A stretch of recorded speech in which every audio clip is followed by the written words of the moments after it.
Today marks a year since the Usindiso building fire in Marshalltown in Johannesburg.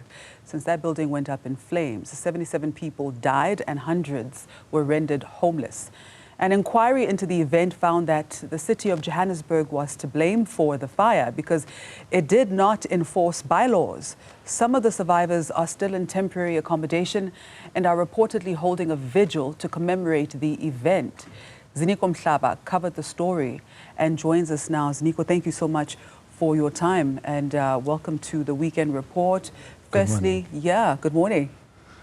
Good morning, Ms. Chaba. It's going to be a very interesting day today. Absolutely. Especially as we reflect on this tragedy. It's been 1 year. It's been 1 year exactly to date, and you were one of the first to arrive on the scene. You've covered the story since day one. How did you cope with the distressing images, and which of the many stories impacted you the most? I think it's an ongoing story even today. It's not a story that you can say, I'm over it individually as a reporter, as a journalist, because, you know, it has different phases. Remember, the first story was the day of the tragedy itself and the following day. And obviously, during the first 12 hours of you engaging with the people, being on the story, being on the scene, you're not comprehending how toxic the story will be to you, and how long it will stick with you. And so I wouldn't say it's a story that I've gotten over as far as my emotional being is concerned, because we still interact with the fire victims themselves. Even today, I'm going to go out and still have a conversation with them. So your emotions and your emotional state is linked to their own emotional state, because you are going through this tragedy with them day by day. If the commission was to announce that today we are going to visit the survivors, I'll have to go with the commissioners and talk to the survivors. So it's not a story that I can say, a story that I'm over it. Still texting me. There are days like when I was coming to work this morning, because I knew that I would have this conversation. So I had to recall some of the moments. I'll have to recall the people I first interacted with on the scene, such as the lady who broke down on air during my crossing with my former colleague Ayanda. And I had to think about that. I had to think about that moment. So as you think about that moment, obviously it triggers you, takes you back. So you'll think that I'm okay, I've moved on, but the moment you talk about this subject, it all comes back. And I can only imagine for the survivors as well. So, Ziniko, I mean, the first phase of the inquiry was released, or the report was released in May. And what would you say is the most significant aspect to note of the report on the inquiry?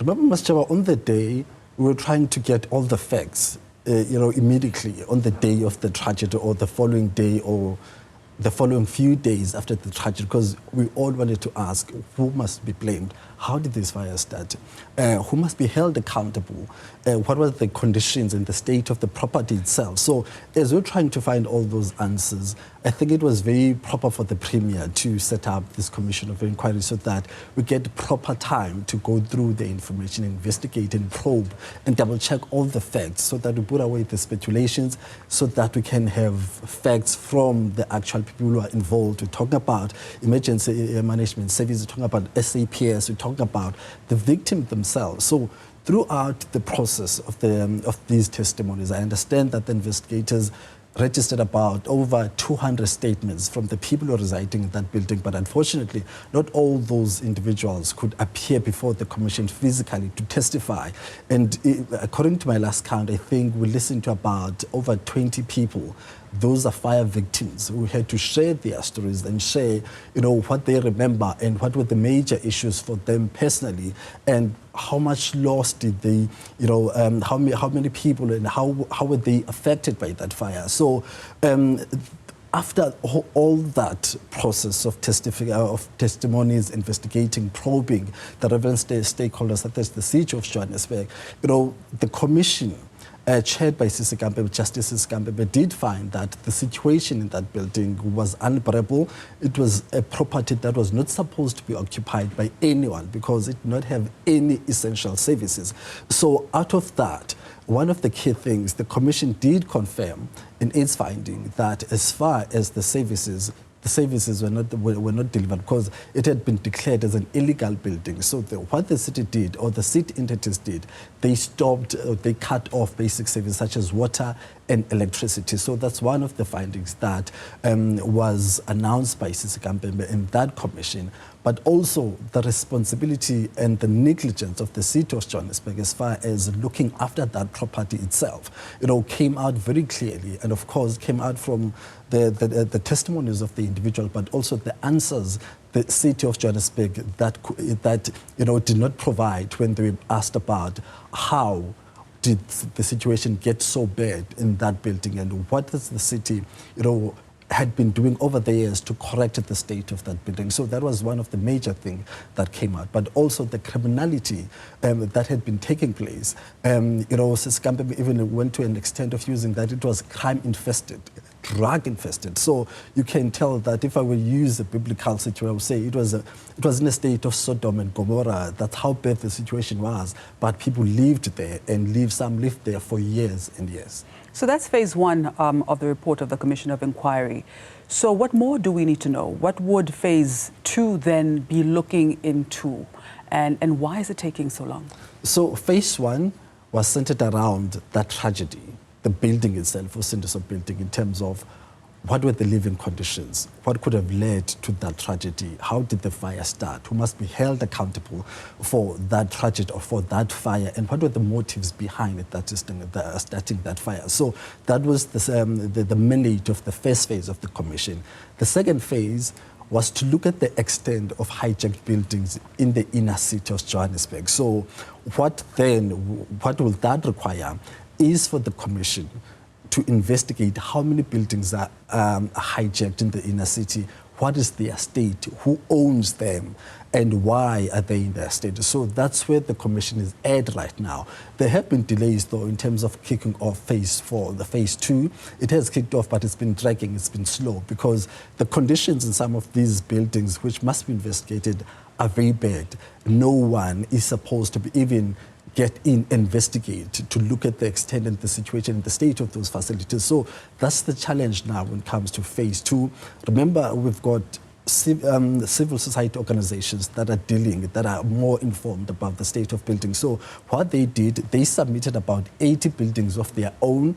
Then there are other buildings that must be identified by the city. So we're looking at about over 150 buildings this commission has to investigate. And when you're investigating those buildings, you have to physically go there, talk to the people who are residing in those buildings, look at the state, look whether there's water, whether there's electricity, and the basic conditions of the structure themselves. So it's something that is going to take a very long time, and I understand that the commission has requested for an extension so that it gets enough time to go through all those buildings. So that's where second phase is at now. Now, 7 months after the tragedy, the first report from the Commission of Inquiry was released, and then 3 months after that, and a change of administration later, and still the silence from the City of Joburg is deafening. I mean, look at the findings of if we were to look at the findings, especially when it comes to services. Earlier on, I spoke about that building not having electricity and water, and I'm not sure, maybe we can recall and play some of the bites that was used by Sisi Kampembe in terms of describing the state there. So the situation is very bad. The city did not provide and look after that building itself. Hence, we are saying that it did not have access to water, did not have access to electricity, and also waste management. So that's something that the commission had blamed the City of Johannesburg for. But secondly, the recommendations were put out in May, as you said earlier on. The City of Johannesburg has not officially responded to those recommendations. The only official response we've gotten is from the Premier himself. And if I recall, he responded on the day when this report was submitted. But in terms of what is it that government has done to respond or to address some of those issues which were identified by the commission, there's no movement that is on record or that has been officially tabled or announced. So the attitude of the City of Johannesburg specifically has not been so great in terms of taking accountability, because one of those things that the City of Johannesburg was mandated to do by law was to demolish that building. And to this day, that building still stands. It has not been demolished.